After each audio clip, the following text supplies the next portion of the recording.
And welcome to one of the newest sports broadcasts around, episode number 3, Talking Sports with Nooner and Forrest. I am one of your co-hosts, Ricky Nooner, and the other co-host of this show, Forrest, also known as Mr. Brad Warbritton. Good evening, Mr. Brad Warbritton. How you doing, Mr. Ricky? So far, so good. This week's been a little tough. I think before we got on here, we kind of talked a little bit about it, and so we're in the middle. Like I said, Pepsi, we're in the middle of doing contracts for our on the streets customers, and we're doing resets and all other kind of stuff. And this week's a little bit different because this week's Employee Appreciation Week, and of course, I think that's one thing we're seeing a lot of companies do, and of course. Of course, I believe Pastor Appreciation Month is also during this month. I believe you mentioned something about chaplain appreciation, this other kind of stuff. So this morning was breakfast for our employees because we run two different facilities, and so we did the Camden facility this morning. So for me, because I'm in Monticello right now, so for me to go to Camden, it's about an hour 20 minutes. So I was up at 2:30 this morning. I left here at 3 to go all the way to Camden and help serve breakfast, which I had to go to Camden today anyway to try to do some contract talks, and they fell through, so it was a little frustrating. And so now tomorrow morning, we're going to be doing the Monticello for breakfast. So I still have to get up early, but a little bit earlier than usual. But like I said, it's a good cause. So I mean, we've got to recognize, being in management now, we have to recognize the front line. Yeah. No, absolutely, and you're right. This month is actually Clergy Appreciation Month, and if you get a chance to, thank your pastor, thank your priest, thank your minister, whoever you call your person that's in the pulpit, just thank them for that. But yes, we need to thank our employees and everything else. Like you say, it's been a busy week for me. I worked late yesterday, and then. But Sunday, great news. It's always one of my favorite times when I get to do this. We baptized 5. We got 2 more baptisms this week, so praise God for that. That's a good thing. You got a good job. You do. You really do. It's as frustrating as it can be dealing with prisoners sometimes. You have a good job, and here's the thing: you probably tick them off the list, and that's really good. Even when you're preaching at them, you tick them off the list. I think that's a good thing. But anyway, it's also Breast Cancer Awareness Month. I think the rest of the month we haven't really mentioned that. That's a failure on my part. I'm sorry about that, but we have. A lot going on this month, in the month of October, and so. One more thing, Ricky, Mental Health Awareness Month as well. And that's a very good thing. And like I said, there's a lot of mental health that's out there. So, a lot of things to appreciate, a lot of things to be in prayer about. Because, like I said, mental health is something that you definitely. It's I think one thing that we've noticed, and I'll just be honest, over the last 10 or 15 years, it seems like mental health has become almost as much of a priority as cancer, as surviving cancer.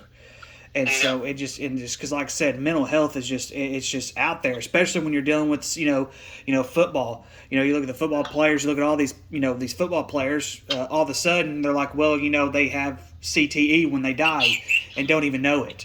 And so, yes, sir. And that caused a lot of mental problems. And so now with football, they've built these equipment, helmets and pads are more safe now than they ever have been. Right. And of course, and believe it or not, even though sometimes it doesn't seem like it, concussions have gone down quite a bit since then. And so, like I said, though, there are a lot of things that we can do. A lot of things we can do to help mental awareness and breast cancer. Appreciate the clergy, your pastor, priest. There's all kinds of good stuff that we can do. And so, but anyway, like I said, a big week of sports ahead of us. Even though Arkansas is on a bye this week, there's quite a bit going on around the SEC this week. We're going to definitely dive into that. I'm going to recap a little bit of Arkansas. There's not much of a recap to do, but one thing is I think that we can definitely dig into is what we're going to expect from Arkansas at the last few. Of course, we've got a lot of coaching searches that are going on, and then of course our top 4. I believe. Let's see. This is week 8 of college football, so I'm wanting to say they start doing the. No, wait. This might be week 9. I got to look it up.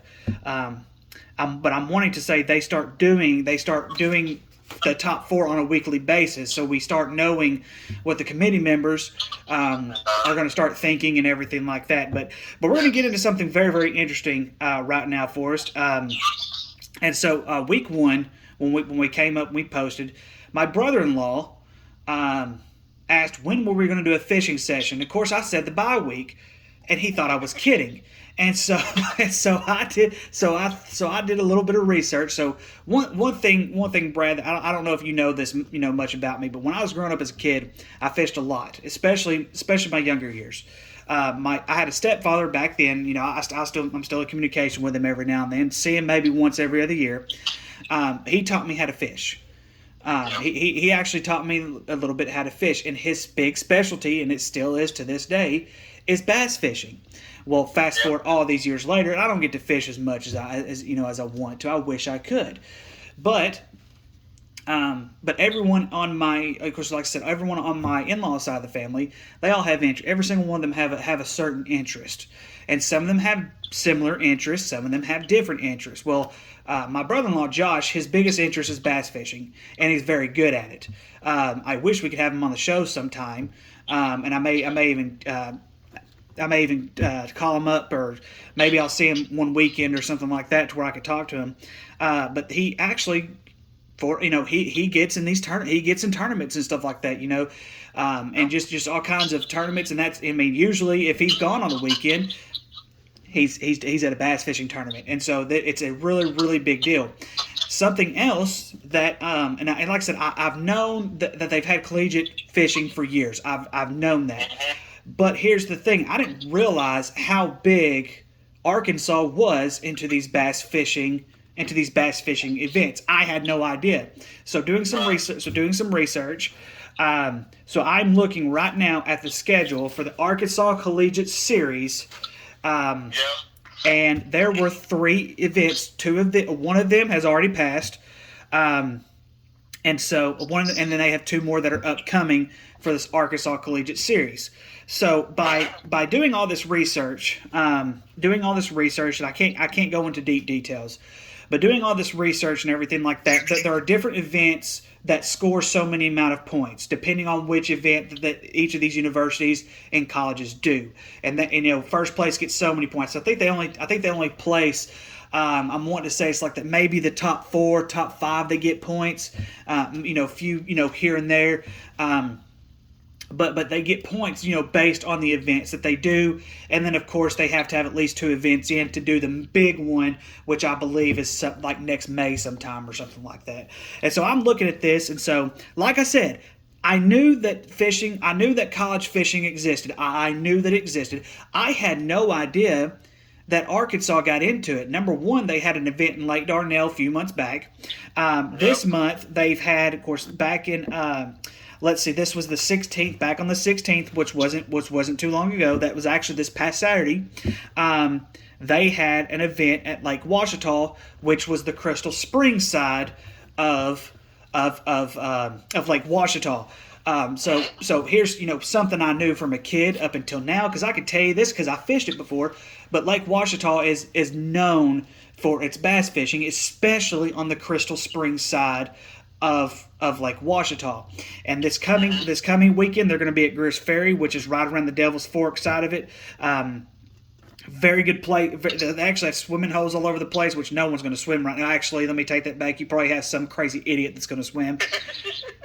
And then of course they got a big 2-day event coming up and at Bull Shows, which is over in Lakeview, Arkansas. But looking back, Forrest, like I said, we're just going to do this very, very quickly, as quick as we can. Looking back with the Lake Washita, there were a couple of guys from Arkansas Tech who actually won this event.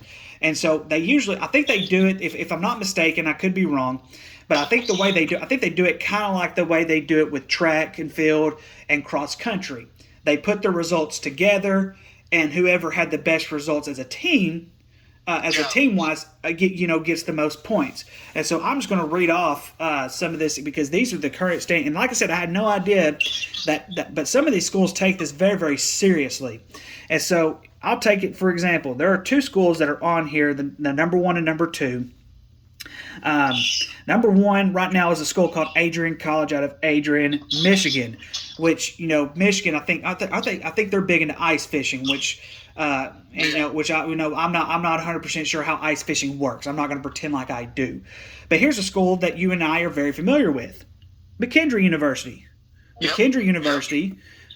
Played Williams Baptist whenever we were at Williams. And, of course, they left a long time ago. They're now in NCAA Division II. And, of course, all the schools, they don't divide them up into divisions. It's all one big ordeal. But here are some universities that we would be very, very familiar with. I looked down the list. Number 5. I'm sorry. Let's go ahead and go up a little bit more. Number 3 is Drury University out of Springfield. We're very familiar with Drury. Murray State, number 4. Yep. Auburn, number 5. And there's a couple stores. I've actually heard of Tarleton State. I believe they're Division II school. I think Henderson's played them in football. Then you have Dallas Baptist, which we've heard of Dallas Baptist. But you go to number 9, and you have Arkansas Tech University. And Arkansas Tech University did not know this, but they're very, very big into bass fishing. Go on down the list. University of Tennessee, number 12. North Alabama, which we're a little familiar with. They're in the FCS. Here's another one we're familiar with, Blue Mountain College. Did not know Blue Mountain College had anything to do with fishing until I read this list. And, of course, Blue Mountain College also played Williams. Louisiana Tech University, which is the Law Tech University. I did look that up. Missouri State University, number 18. Cannot wait to play them in football next year. LSU and Shreveport, I believe, is an NAIA Division I team. My mother has a friend that has connections with that because her son plays baseball. And down the road from me. And right down the road from you, down there in Texarkana, yep, down the road. And then, of course, you go down a little bit further, or actually right next to it. Something that LSU, Shreveport is a little bit better at than Alabama is fishing. And so you look at that.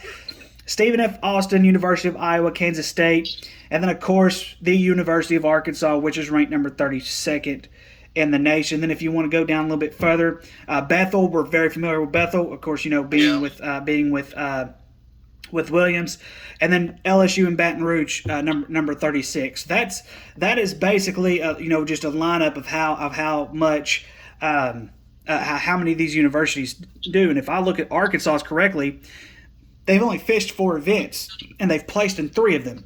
So when you look at of course, and like I said, that's way less than what a lot of these colleges have done. Right. And so you look at let's say it looks like Auburn has done looks like the most events just from here. Maybe the Adrian College has a little bit more. Yeah, Adrian does. Yeah. But you just look at this and up to date total points. And here's the thing: they start in June. They don't end till May. It's a year-round thing. So they're always constantly. And there's always big strategies into it, and that's something that I'll get my brother-in-law to come in. Now, hopefully, I can get him to come on sometime. That way, he can discuss the baits that they possibly use, and everything like that. And so he's, like I said, he's very, very familiar with it. Forrest, you got anything you want to say on this?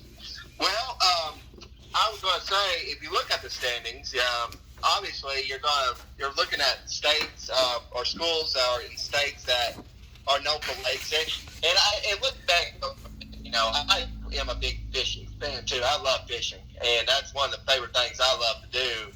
If I'm not working or anything else, I love to go fishing. Now, I don't do much bass fishing, but I have done some bass fishing before, but I just love fishing in general. It's just great to be out by the lake. But just a few things, but that's one of the things that hits me right away is a lot of these schools are around areas, that's known for having lakes around them, either the Great Lakes or, of course, around the Mississippi River area. And, of course, Texas down here, we got several lakes down here that's, and, of course, Shreveport is near the Red River, so that's a big thing. Now, I do have a trivia question for you. Stephen F. Austin, what is the oldest town in Texas? I have no idea. Nacogdoches, where Stephen F. Austin is. Okay, that I did not know. Yeah, Nacogdoches was founded in 1836. Very Before interesting. Texas became a state, actually. But anyway, that's some trivia. But overall, like I say, say some of these schools. I also did do research. They're no way associated with the NCAA. No. Which that might be a podcast we could do ourselves about. That might be a great thing for some people to follow suit. But anyway, but it's just overall. I mean, I haven't done a whole lot of research as you did, and I do apologize for this, but it's interesting. You know, my mother-in-law who went to Arkansas Tech, I actually told her tonight that Arkansas Tech's ranked number 9 in the country in bass fishing. Yeah. And apparently they're also good for their golf too. So. Yeah, I was about to say, of course, the golf is definitely sponsored by it. But yeah, that is something that this collegiate fishing is. Like I said, it's it's just something very, very interesting. Here's some other Arkansas schools that are on this list. National Park College out of Hot Springs, I believe they're a 2-year school. I believe they're a junior college. If I'm not mistaken, I can't remember if they're trying to go to a 4-year school or what, but I do know that they're definitely part of a 2-year school for now. Harding University in Searcy, they deal with it. Ouachita Baptist and Southern Arkansas University, they deal with. And so, like I say, you do have some Arkansas schools that are in it. And then there's one more, University of Arkansas here in Monticello. And so you've got a lot. There's a little bit over 100. There's a little bit over 150 schools that do this. And so, I mean, it just, like I said, though, it's just, fishing is, like I said, it's a good hobby to have. Some people definitely consider it a good sport and everything like that, which, I mean, there's competitions in it. And I wish I could sit here and tell you that I understand these competitions, but like I said, I do know the weight of the fish has a lot to do with it. There are certain penalties that they can get. I don't really have time to go over the rules or anything like that, but there are certain things they take it serious and they compete and they have fun with it, and so I just think it's something that's very, very interesting. One last thing is, this as a fact, when you're a competitor, no matter what it is, it's horseshoes or cornrow, whatever it is, you're going to try to win. Absolutely, and that's the thing. A lot of people, it's like my bowling. There are schools that still do bowling. Like this past weekend in Tulsa, boy, the lanes broke down like anything I've ever seen them. I'm telling you, I have seen some terrible lanes before. I have never seen lanes that broke down like these. It was so awful. But people, that's the thing though.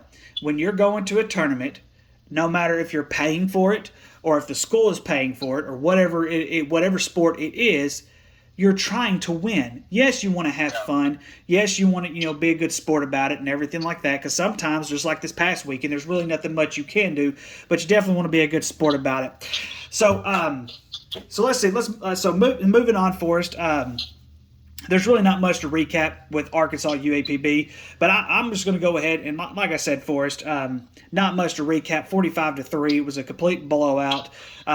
One thing, I did not expect the starters to play the entire first half, but I kind of think Sam Pittman kind of knows what he's doing in that regard. I think he wanted them to get their legs back together and everything like that. Just to get that feel good moment that they had and everything like that. And then, of course, I believe in the second half. They did something that was kind of rare, which I've heard of it, but I did not know that we were going to do this, but they did 12-minute quarters in the third and fourth quarter, which that was something else. But I wanted to point something out before I let you get in on this. Arkansas fans need to calm down. And here's the reason why I say this. So I said that last week. You would be surprised. So I have this, these little fan pages. Our friend Larry invited me to NBA basketball. You would be surprised on the stupidity that these people have. But even Razorback fan, there was a Razorback fan base that we have that's on Facebook. And this guy literally wanted to get on there and complain that we lost 3-0 in the second half. We didn't need to score in the second half. I don't even think we tried to score, to be honest with you. And and of course, we'll get into this a little bit here in a second. But Razorback fans, come on, 45-3, and you're still not satisfied. What you think? 100 points? Let you in on something. It doesn't matter if we would have won 45-3 or 100-3. there's no point when you have the game in hand and you know you have the game in hand, you run the football with respect for the other opponent and you get the heck out of there. Unless it's Yeah. LSU, run up the score on LSU, Alabama, which we can't run the score up on Alabama, but I'm just saying, just in general. So that's all I want to say about the UAPB game, Forrest. So I'm going to ask you a question. I'm done talking for a few minutes. I'm going to let you talk because I've talked quite a bit. So with that being said, Arkansas on a bye week this week, 5-3. First of all, I want to ask you a question. So first of all, did you expect 5-3? And my second question is, what do you expect the last 4 games of the season? The floor is yours. Well, let me just briefly say about the University of Arkansas UAPB game. Just want to recap it just quickly. Yes, I actually saw one analyst talk about near the second half. He wanted to see more from the second string and third string, which would have been nice too, to see if they could have put up at least a touchdown on the second and third string. But Malik Hornsby had a couple of fumbles and everything else, and that happens. I mean, because they're not playing a whole lot anyway. And in UAPB, Arkansas did get off to a slow start against UAPB. Actually, it was a much slower start than expected, but they turned it on. And when they turned it on, by the time the first half was over, it was 45-0 before you knew it. So it was like you expected. I mean, there was nothing to it. I think. I think Arkansas is good. I think what Sam Pittman's happy about is he went into this game and he came out of this game with no injuries, nothing really to worry about. Now, your question: did I expect us to go 5-3? If you look at our schedule, we had a lot of 50-50 games, I like to call them. Mm-hmm. A lot of games that could have gone either way. The Texas game, Texas A&M, because that's been historically close, although Texas A&M had dominated before the season. Then, of course, you had Ole Miss, you had Auburn. Georgia, you kind of expected Georgia to win. So, did I really expect us to be 5-3? No, I did not. I thought if we could be 4-4, maybe 3-5, I thought that would be what it was kind of expected. But again, that was because, the last 2 years, the SEC has not done us any favors. And nope. Like I pointed out last week, and you brought up player safety. And this would not be something that we talk about in another podcast later on. But these 5 weeks, Arkansas, okay, there's 4 teams this week had to play 8 games before they got a bye week. LSU, Alabama, Arkansas, and A&M. Those 4 teams had to play 67% of their schedule before they got a bye week. Mm-hmm. To me, I think that's kind of unfair, in my personal opinion. Now, again, you have to play the schedule that you're given. I understand that. But I think last couple of years, I just think SEC has not given Arkansas hasn't really given Arkansas any favors. Now, next year they do catch a break. But, again, that's just my opinion on that. Now, the rest of the games, Arkansas can win 3 of the last 4. They really can. I mean, again, you got Mississippi State. You don't know which Mississippi State team you're going to get when they travel to Fayetteville. They actually play Kentucky this week. We'll get a prediction that game later. They get LSU on my birthday. Now, LSU is literally Dr. Jekyll, Mr. Hyde. Mm-hmm. You don't know which one you're going to get there. Alabama, obviously, you're probably going to chalk that up as a loss. Then you get Missouri. So Arkansas, realistically, could go 8-4 and actually have a chance for 9 wins with their bowl win. I mean, that, to me, is a great season. At the beginning of this season... Oh, go ahead. Go ahead, finish that for us. I'm sorry. No, I'm going to finish my thought. To me, I was thinking at the beginning of the season, if we could just go 6-6, 7-5, just get bowl eligible, I thought that would have been a tremendous season compared to the schedule we have. And I still think it'll be a tremendous season, although a lot of Razorback fans would harp on me and say, oh my goodness, that means we've gone 2-2 or 1-3 in the last 4 games. But you know what? No, to me, I think it's a great season. But that's just my opinion. But go ahead. So last year we played nothing but conference games, and we went 3-7, and we would have went to a bowl game, which I still think we were good enough to go to a bowl game. I really do. Yeah, I did too. Even if it was a small bowl, I still feel like we had. I feel like we had still had a good enough team. Yeah. Forrest, my expectations this year was 7-5. That was my expectation. The reason I did that is because if I thought last year, if you put the non-conference games in, which even if you plug in the non-conference games, Notre Dame would probably be the only non-conference game we would have lost, because we would have gone to Notre Dame, and Notre Dame was, like I said, no matter what.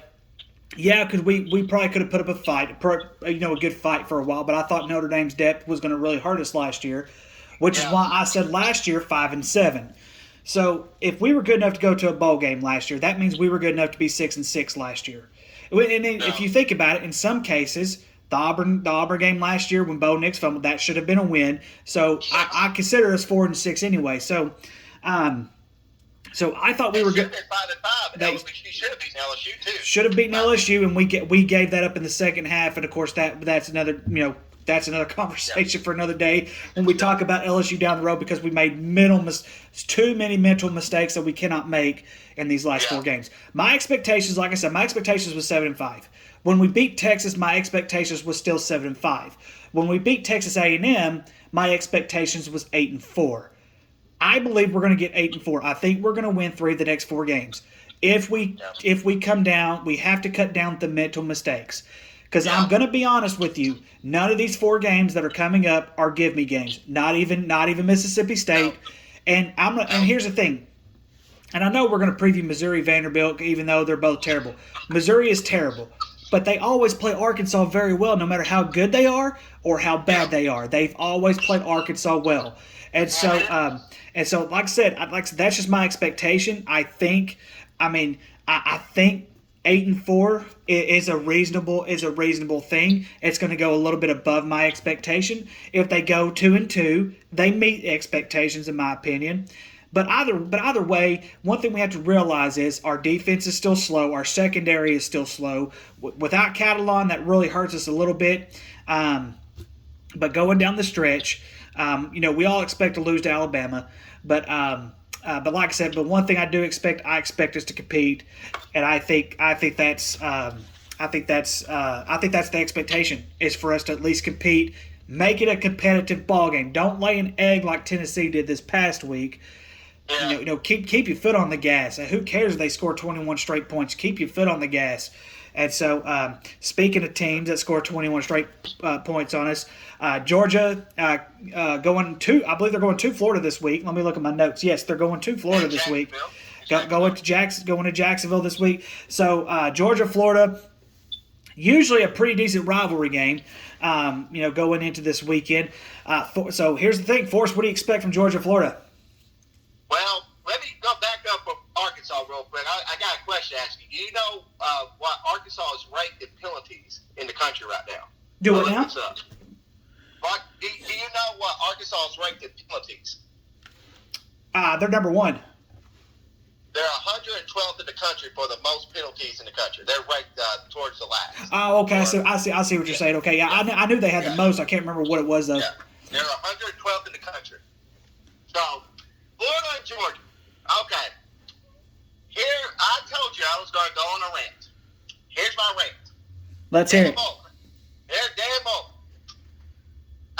One time, a few years back, they did this mean tweets on ESPN, and somebody tweeted out that Dan Mullen looks like Cousin Eddie from National Lampoon Vacation. I remember that. Yep, and of course, you know what his response was. Anyway, I literally think that sometimes he is Cousin Eddie on the sideline coaching. Because, let me give you some statistics. Last year, and I want to say this, Florida, I've always been a Razorback fan. It's Arkansas number 1, Arkansas no matter what with me. But if I always had a number 2 team, it was always Florida. And I always enjoyed the Florida teams of Steve Spurrier. I love Spurrier.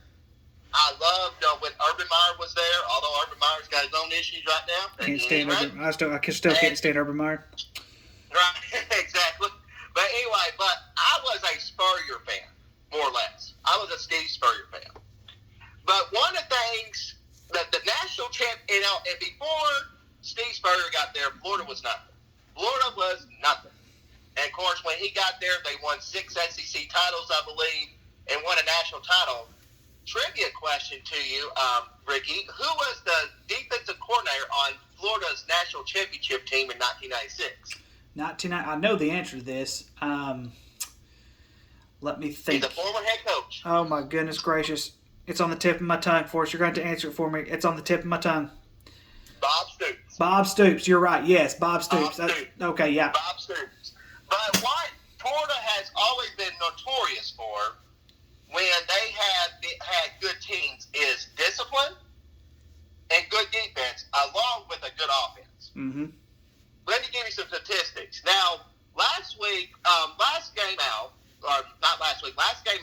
when they played LSU, they were known, they gave up, the running back there set a record for 287 yards, and LSU had 321 yards rushing in total. Well, last year, their defense was ranked 84. Defense has actually improved this year to 38. Penalties, this year they're number 92. Last year, number 34. Offense has not been an issue the last 2 years. Number 9 and number 10. But here's what gets me so mad, and here I go.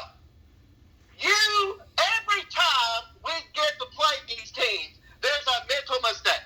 LSU last year were 23.5-point favorites, and you throw a freaking shoe to set up for them to score a game-winning field goal. We were 23.5-point favorites. This year we're 11.5-point favorites, and guess what? You blew it. You allowed this running back who nobody even heard of before rushed for 287 yards. What the heck? What the heck are you doing? And Dan Mullen had the nerve to say afterwards, well, we're just going to evaluate everything after just keep evaluating. What do you need to evaluate?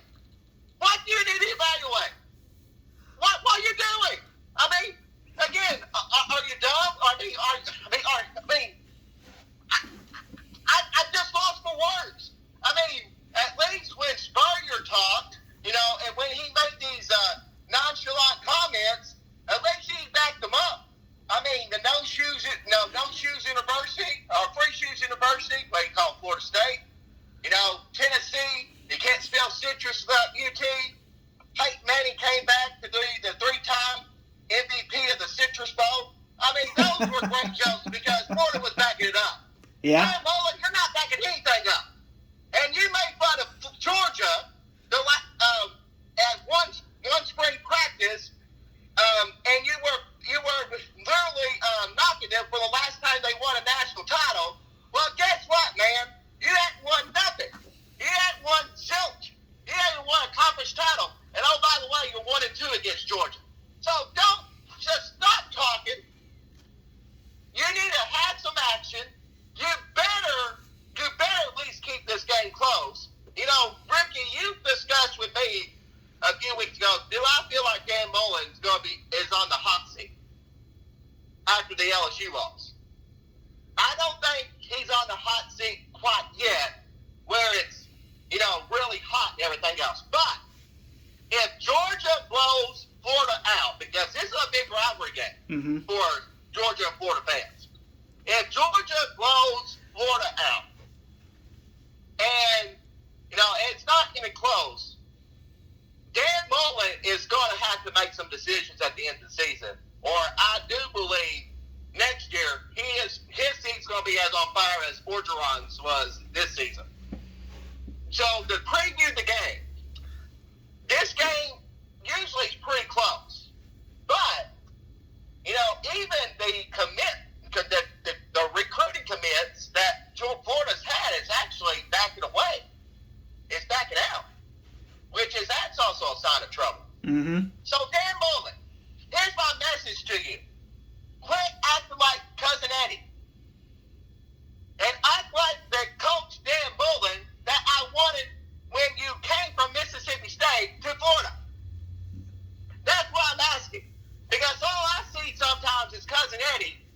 scratching my head like, what the heck are we doing? And, of course, and here's the thing, Ricky, and I'm going to shut up after this. Last year, Florida had a national championship caliber offense. Yes, they did. They had a national championship caliber offense. They were, and here was the losses that Florida experienced. They lost a very close game to Alabama in the SEC title game. We've discussed that before. They lost on a fumble where they were driving for a game-winning field goal against Texas A&M, a game they should have won. And, of course, the shoe game. The shoe game. Again, Dan Mullen. Now, let me ask you one more question. I'll shut my mouth, promise, Ricky. When you think of Florida as a program, where do you think they should be ranked every year in the SEC? Just your opinion.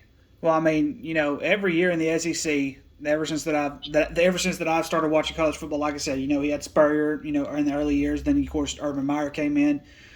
I've always known Florida to be at least a top 10, top 15 team in the country consistently, and consistently good. Yes, they've had bad losses, but they've always been able to come back and be consistent after a loss.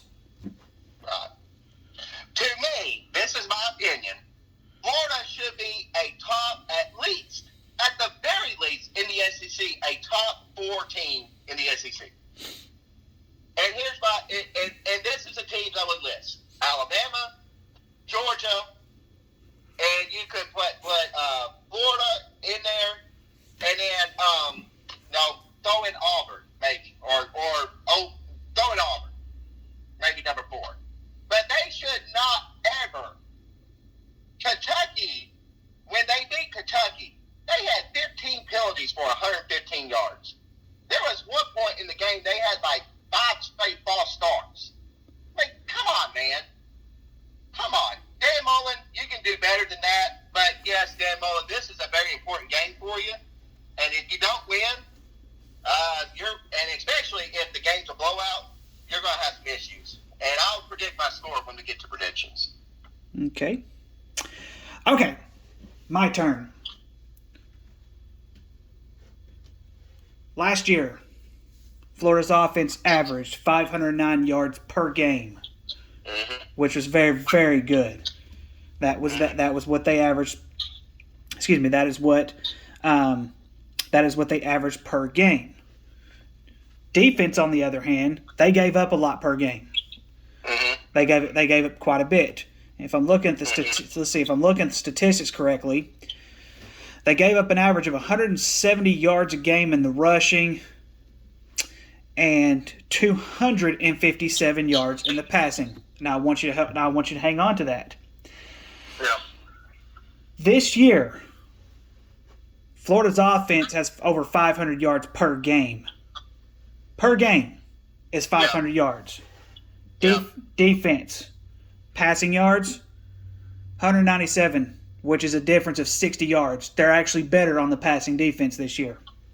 Yep. Rushing yards allowed so far this year per game. Rushing yards allowed, 140. Their defense has actually improved. Their offense, you really 8 yards a game. You can't really say that they haven't been. I'm sorry. You can't say you've seen regression in their offense. This is what the biggest issue is. Dan Mullen. I've always liked Dan Mullen as a coach. I really have. I always have. Even when he was at Mississippi State. Dan Mullen has never, in my opinion, recruited players. Even when Dak Prescott was in college. Yeah. He's never won the big game. And if he has, it's only been in spurts. He's almost like a Houston Nutt type coach, if you want to put it that way. You never know exactly when he's going to show up, but when they do show up, they're one of the better teams in football. We look back on the 18th of September when they played Alabama. They probably should have beaten Alabama. Yep. Their biggest issue this year, and it's very, very consistent, lack of leadership on the field. When you have a quarterback, you have to have your quarterback is your general. When you don't have a consistent quarterback, you're going to have problems not necessarily moving the football. You're not even having problems on defense. You're having problems with consistency. You're having problems with not putting your foot down. And then you look at the turnovers that they've had, some of the mental mistakes that they've had. It's everything that he has right now. He should be number 3 in the country behind. Well, no, I take that back. Right now, Dan Mullen should be number 2 in the country, right behind Georgia. This should be a number 1 versus a number 2 game. And at the beginning of the year, Forrest, some people, including myself, saw that this could have been a potential number 1 versus number 2 matchup, but it's not. It's just not. And it's just these mental errors and it's these mental mistakes. They do not have a leader. And I'm going to say this once, and we got to move on because we're running out of time. When I look at Florida, and you were talking about the history of Florida. So you and I both know, as a football player, I could not stand Tim Tebow. I just couldn't. I thought and to this day, it's never going to change my mind. He is a system quarterback. He was always a system quarterback. But there was one thing about Tebow that I liked, besides him being a Christian and a great godly man. Personally, I have no problem with the guy. But the one thing that I loved about Tebow, he is a winner.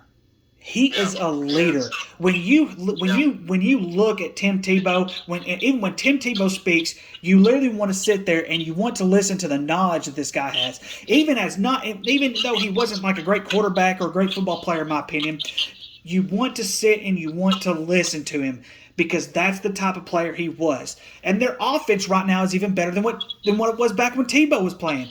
But the only thing is, they have a lack of leadership right now. And just by if you look at the statistics, Brad, their offense is better than Georgia's. Georgia does not have much of an offense. I'm trying to tell people they don't have much of an offense. They don't. No. But Florida does not have the leadership that goes out there and says, all right, let's do this. No. Yeah. They go out and they play like a bunch of individuals, and then we look at Dan Mullen, and Dan Mullen's looking at the stats, and he's going, we're better in every part of the game. Maybe an 8-yard regression, but this should be a number 1 versus a number 2 matchup. Period. But it's always been here's my thing. It's always been a lack of discipline at key spots with Florida. So, anyways, but like I said, we're going to get to those predictions here in just a second. One more quick segment for us before we head. Before we mention our top 4 for this past week, of course we looked at LSU. They fired. They're firing Ed Orgeron at the end of the season. That's their whole ordeal. Is they're firing him at the end of the season. We've heard rumors of who could go down there. Jimbo Fisher, of course, was one of the biggest names because Scott Woodward, who is the athletic director at LSU, hired him at Texas A&M. Of course, you and I have kind of talked about this. I think I'm just going to go ahead and say this. I'm pretty comfortable that Jimbo Fisher is going to stay put where he's at because it makes more sense to stay where he's at than he goes to LSU. So there are 2 coaches that I've heard more than anything, though. One does not surprise me, and that's Lane Kiffin. The other one is Dabo Swinney, which you and I both know. Dabo's kind of looked to go to the SEC here and there and everything like that. So if you're LSU. So first of all, I want you to look at this from an LSU perspective. From LSU's perspective, what makes the most sense if you had a choice between Dabo Swinney and Lane Kiffin? What is your perspective for LSU? But I also have another perspective. What would make sense if you were the coaches? Would you go to LSU if you were either one of these coaches? And your time is up, or your time is now. Okay. Interesting about Dabo Swinney, I was reading about his contract. If he was to leave any other school other than Alabama, because Alabama is actually Dabo Swinney's alma mater, and I actually have met his old coach, Gene Stallings. He's a great man, by the way. Yep. But anyway, if Dabo Swinney was to go to any other school other than Alabama, he would owe Clemson more money than he would if he went to wait for Alabama. That's number 1. That's interesting. That is interesting. Which, of course, whichever school does decide to hire him, I'm sure they would be more than willing to pay for it. Right. And of course, Nick Saban ain't slowing down anytime soon. But anyway, that just was interesting, caught my eye. Now, if I was LSU, Now, LSU has said, sources have said that they're looking for a national championship coach. If that's it, then you got to obviously think Dabo Swinney's going to be the target. He's having a down year with Clemson. You know, things are kind of getting frustrated. You know, the little rumblings and stuff. The patience are kind of running more thin. So, if there was a year for Dabo Swinney to leave, this would be the year. Mm-hmm. And I do think Dabo Swinney would have success. But however, if I was LSU, I would really think about Lane Kiffin. And my thing with Lane Kiffin, and I used to kid around with Jason about this all the time when Jason paid our friend. when they hired Lane Kiffin, Tennessee did back in 2008, I could not stand Lane Kiffin. I knew he wasn't humble enough. He was just too, he just was too cocky for his own good in coaching. And of course, they went 7-6, then he leaves for USC. But this Lane Kiffin that is at Ole Miss, I actually love him. Lane Kiffin. You see the student that threw the water bottle at him, and he just caught it, and he threw his visor up in the stands in Tennessee? Did you see that video? I did. I was watching the game when that happened. Yeah, that was pretty funny. That was pretty funny. I saw that too. But anyway, I love this Lane Kiffin. And if I was LSU, I would actually hire Lane Kiffin over Dabo Swinney. Very and interesting. And the reason why is LSU's recruiting's not going to be a problem at LSU. They got a lot of talent in the state of Louisiana. Plus, they got Texas that borders them as well. Recruiting's not going to be a big issue for LSU. I think of course, if Lane Kiffin's going to have a better chance of beating Nick Saban, it would be at LSU compared to being at Ole Miss, in my personal opinion. Now, of course, Hugh Freeze did have some success at Ole Miss against Nick Saban, but overall, of course, at the end, Hugh Freeze, just like a lot of coaches at Ole Miss, could not ever get over the hump.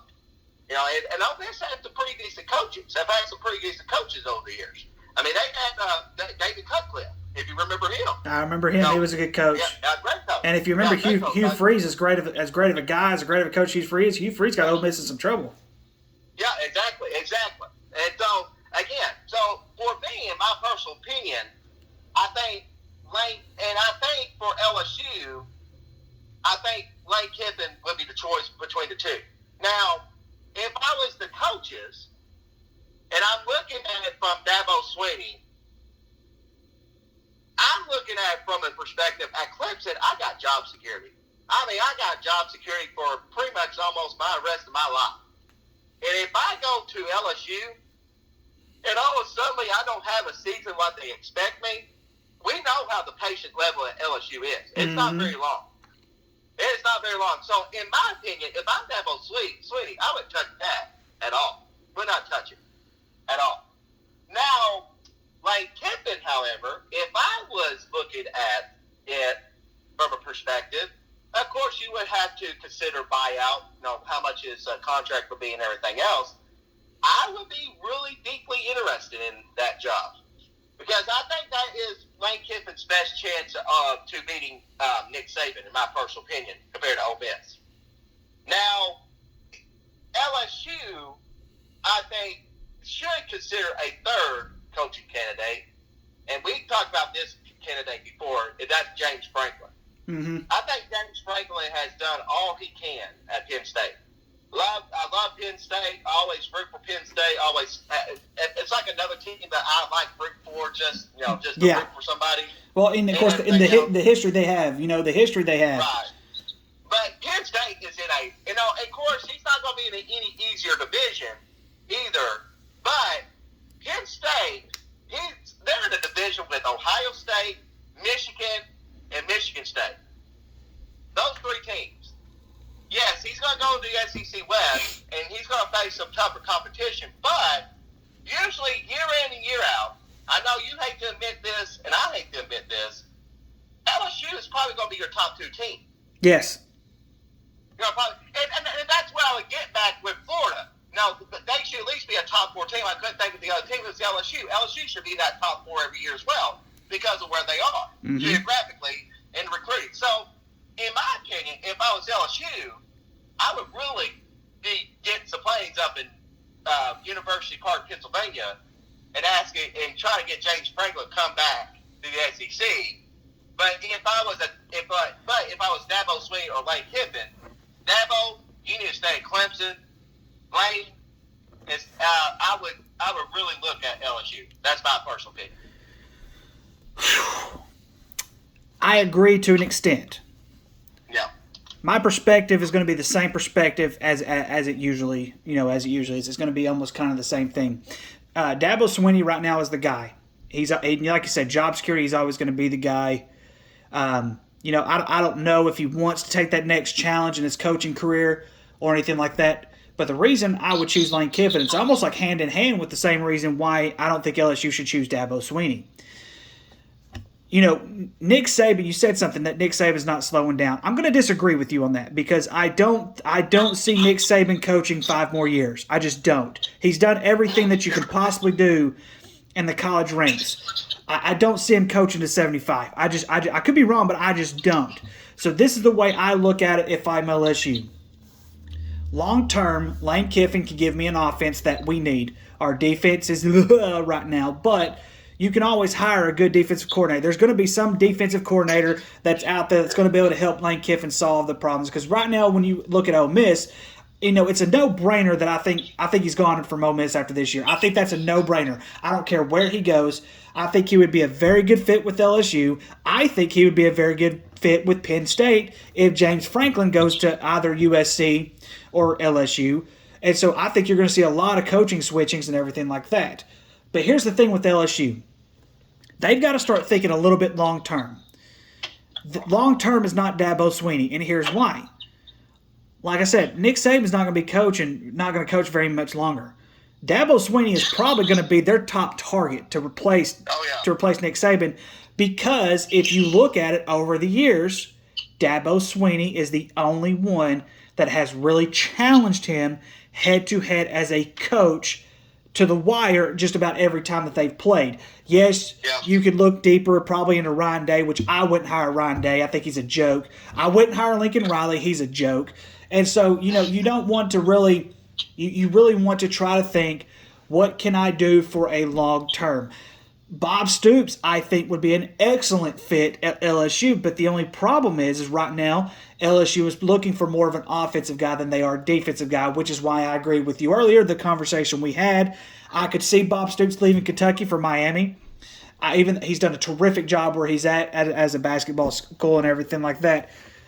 So, but yes, the answer to the question is going to be Lane Kiffin. It's going to be Lane Kiffin every single time. All right, Forrest, real quick, top 4 for your what's your top 4 for this week? I'm going to write this down so that way I can keep up with it. Top 4 this week, but before I want to get to that, just quickly. All right. August 2nd, 2021, the Board of Trustees of Alabama approved a contract extension for Nick Saban through the 2028 season. I still don't think he coaches that long. That's just my opinion. I still don't do it. Yeah. I don't see him coaching that much longer. I just don't. Yeah. But just something to throw out there. And you could be right. I mean, I don't know. I really don't know. But here's my top 4 would be number 1, Georgia. Uh-huh. I mean, clearly the number 1 team until somebody beats them, or I don't see anybody beating them. Beating them everything. I would still put Cincinnati number 2, although they did have a close scare with Navy.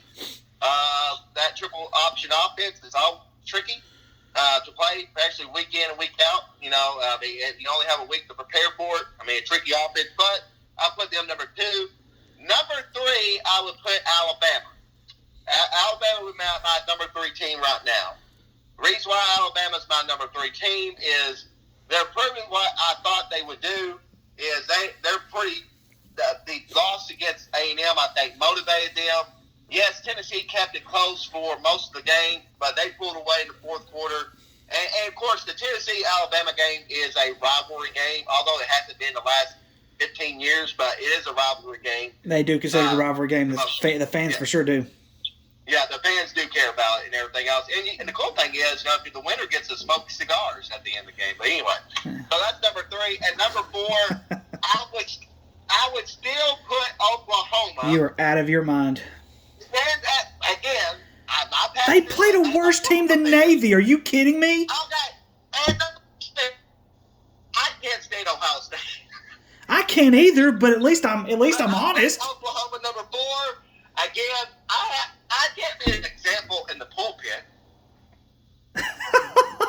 So you're putting Ohio State out because you have to be an example in the pulpit by preaching against Ohio State?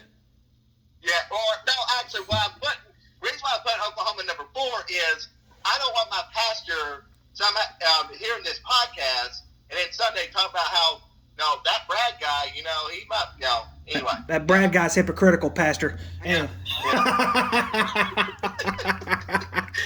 So number 4 is Oklahoma, and out of curiosity, what do you have 2 teams on the outside looking in? Ohio State would be my number 5, Okay. and number 6 I would have Michigan. Okay. I've got Georgia number 1. Obviously, I've got Georgia number 1.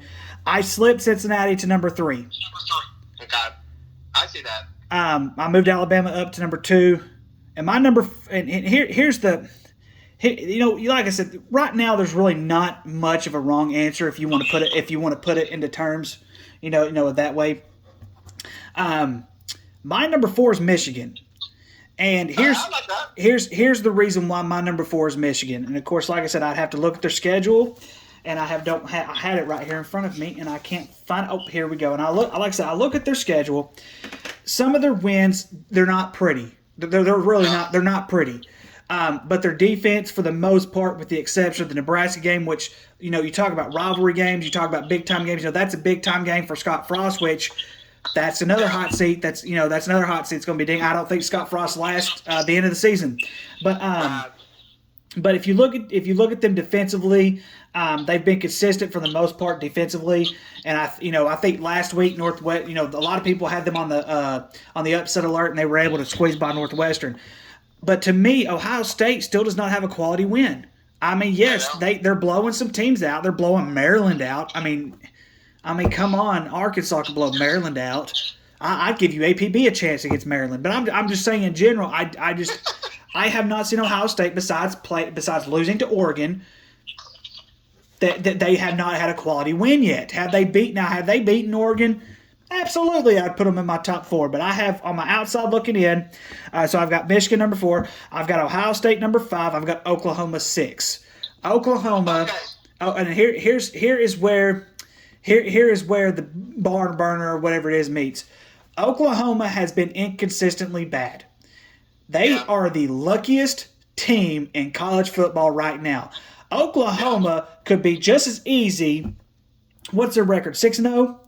If I'm looking, yes, they could easily be 1-5, 2-4, 3-3. They could be easily anything else. They are the luckiest team right now in college football. Now go ahead and say what you were going to say. Well, I'm going to ask you a quick question. Yes. I know we'll probably play more scenarios as it goes on. Right now, if Oregon wins out and Ohio State wins out, who are you putting into the playoff? Oregon. They won head to head. I don't care how much tougher the conference is. Because the Big Ten. The playoff committee has been consistent every single year. I agree with you. If you look on the outside looking in, regardless if Ohio State finishes undefeated, I don't care how ugly Oregon has won here lately for the same fact I don't care how ugly Michigan has won. When you look on the outside in, yes, when you look at strength of schedule, Ohio State wins that. When you look at the conference schedule, it's way tougher. But then there's that head-to-head. And if they choose Ohio State over Oregon, I'm not watching the playoff because that to me would be the biggest hypocritical thing the playoff committee could do. As bad as the Pac-12 is. In that game, and that's why I pointed out, because Oregon's outside looking in both of our top 6 right now. But Oregon actually was without their best player when they played Ohio State and still won. And still won. Weren't they? They were at Ohio State, weren't they?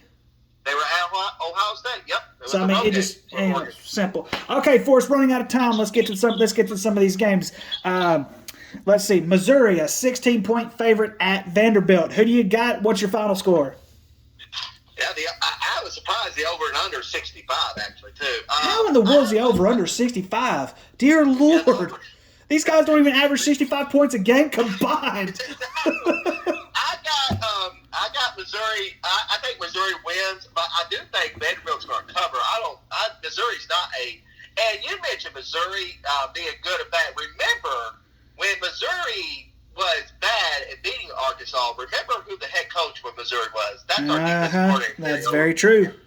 Yeah. So anyway, and I thought that was a mistake when they fired him. But anyway, It I was. did have Missouri. Yeah, Missouri. I had them winning, and I have them winning 31-14. 31-14. Yeah, mine's a little bit different, but it's very, very close. Vanderbilt only averages 13 points a game, by the way. I don't know how in the world. And Missouri only averages 34. And if you look at Missouri's schedule, with the exception of North Texas, of course, anybody can beat Southeast Missouri. But you look at their schedule, their losses have been mostly blowouts. So I mean, I don't think Missouri is very good. They only scored 14 against Texas A&M. And their defense is just they're not as good as what they have been. Their offense does average 447 yards per contest. Their defense gives up almost 500 yards a game. Their defense, Brad, actually gives up more yards per game than what Vanderbilt does, and Vanderbilt has had a tougher schedule. So but here's the thing. Missouri, to me, is overall better. I've got Missouri 34, Vanderbilt 13. Next up, Kentucky at Mississippi State. Kentucky is only a 1.5 point favorite at Mississippi State. Brad, who do you got, and what's your score? I got Mississippi State winning. Woo! 34-24. Mississippi State my will, goodness will gracious! Will upset Kentucky in Starkville. I disagree, and this is the one thing you and I can disagree on. So, one thing I think that people need to really, and this is one reason why I'm not surprised by your pick by any means necessary. I'm just glad that I heard somebody with the big upset this week. I almost picked Mississippi State to win, and here's why. You know how many rushing yards Mississippi State gives up per game? Their defense is pretty good. I think it's around, it's under 100, I know that. 93 yards a game. They give up 234 yards in passing. And Kentucky has a balanced offense, which is one thing I think they're going to be able to balance it off a little bit. And if you look at their schedule, with the exception of Alabama, they've really played consistently on both sides of the football. But I still have Kentucky winning this game. I've got Kentucky 34, Mississippi State 16. I think Mississippi State's going to run into it. Kentucky is a different monster right now. They're not. I mean, even though they have that loss and everything like that, Kentucky. This is not the Kentucky of old. This is a different Kentucky. This is a new field with Stoops and company, everything like that. Okay, Ole Miss. You don't believe in the cowbell. I don't believe in that dadgum cowbell. No. Ole Miss at Auburn, 3-point favorite. Oh, who do you got and what's the score? This one's going to be very interesting. The over and under is 66. Which I believe it. Yeah, it's over and under 66. I got Auburn winning on a game-winning field goal, 34-31. 34-31. Yeah, and like you said, though, this is very interesting. One thing I think that's going to help Auburn in this football game, but if you look at Ole Miss's schedule so far, besides Alabama, they really haven't played a defensive-minded team, if you want to put it that way, because Tennessee is just kind of mediocre. They're just kind of standing out there. They're really not out there much. Auburn, I think, in this game, it's not necessarily going to be it's not going to be a pretty one or anything like that. But I think Auburn's experience, the same thing that happened with the Arkansas game. I think their experience is going to kick in. Their defense is going to be a little bit better than the ones they played. I also have Auburn winning this game. My final score, 38-34. Next up. In that game, I'm going to say in that game too, me and you would agree with this, Bo Nix. I don't think in this game he has to be perfect like Arkansas, but he has to make sure to take care of the ball and everything else and let their running game take over. Absolutely. Georgia, a 14-point favorite at Florida. Forrest, who do you got, and what's the score?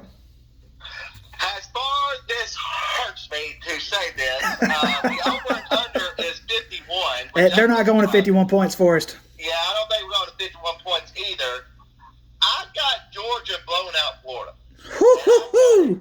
Yes, I do. I got it 34-14. 14 Georgia.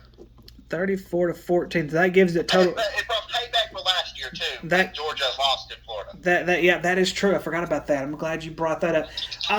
Here's the thing. It's like I said, it's all about leadership. And here's the one thing that I'm just going to go ahead and say this right now. If Florida wins this game, it's not going to shock me because I went over the numbers.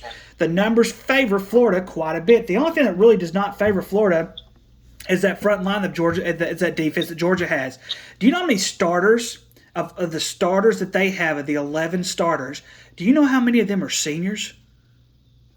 I was going to say about 8 or 9. 8. 8 of the 11, and they bring seniors off the bench. The other 3 are juniors. So they are very, very experienced. They know, they can read very, very well.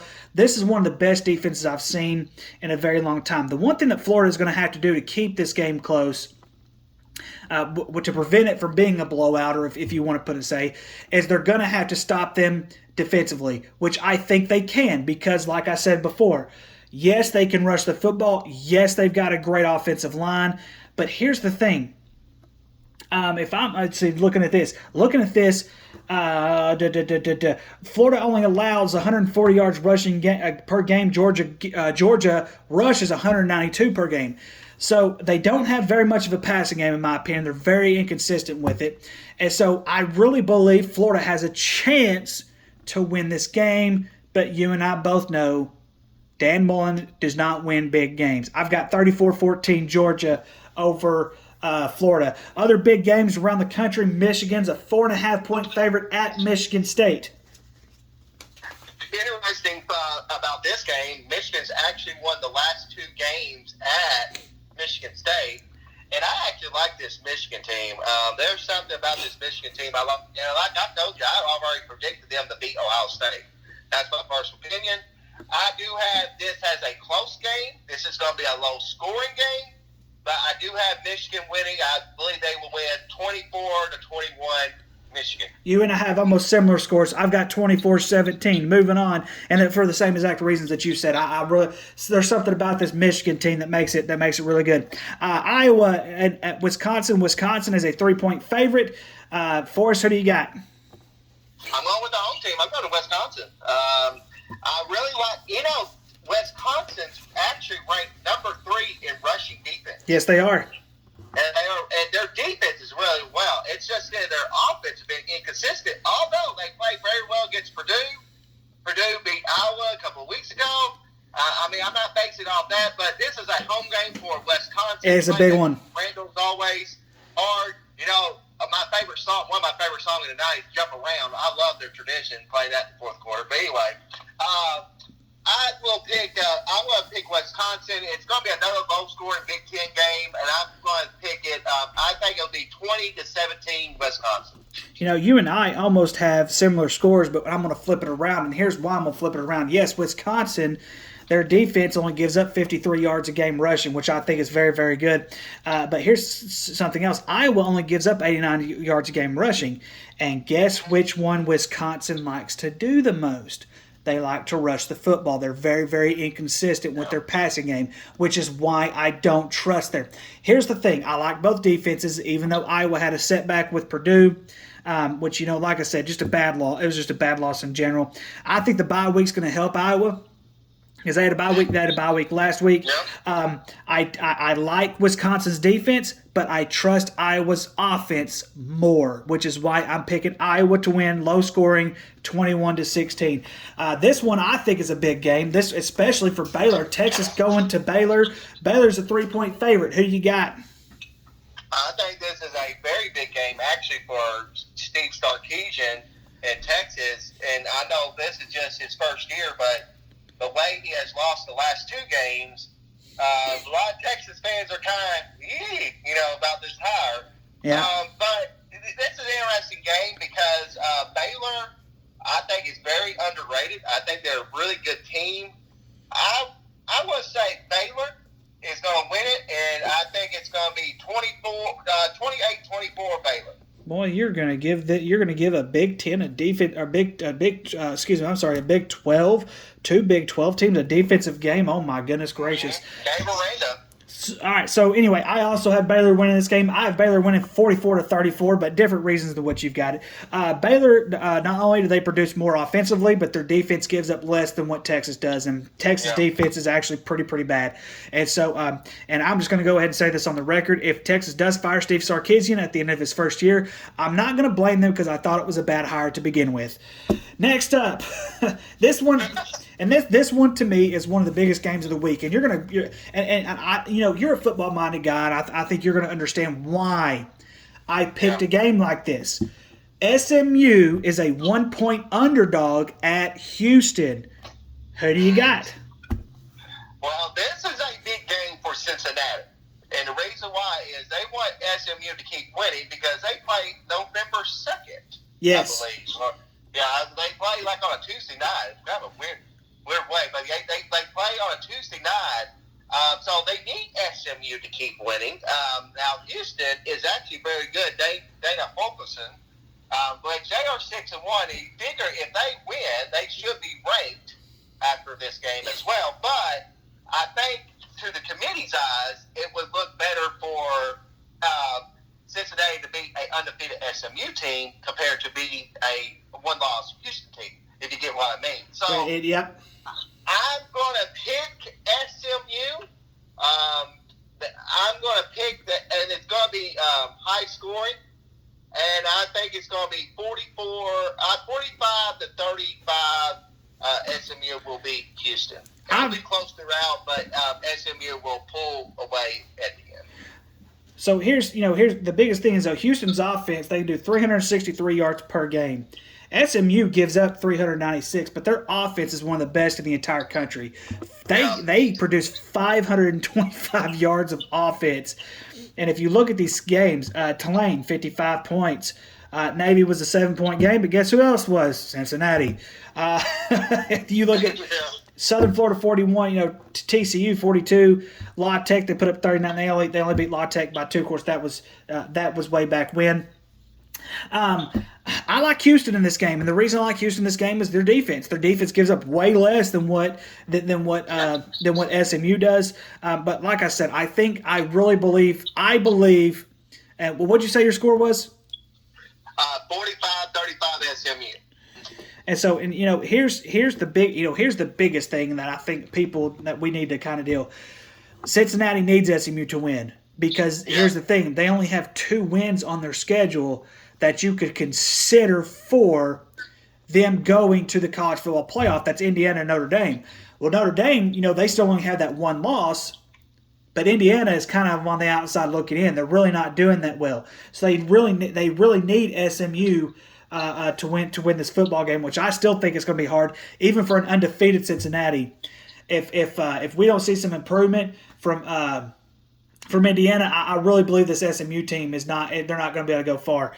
But yes, I've got Houston winning very close. I've got Houston winning on a game-winning field goal, 37-34, and then and another Big Ten game, which I thought was going to be huge and massive at the point of, this could really determine a football playoff spot, but it's still going to be big. Penn State is an 18.5-point underdog going to Ohio State. Who do you got, Forrest? You had mentioned early on in the show that Ohio State has not really played anybody. Right. Against Oregon. And you're right. This is a chance for them to play somebody. Although Penn State, unexpectedly lost to the Fighting Bielemas last week. I cannot believe that. The Fighting Bielemas. Everything else.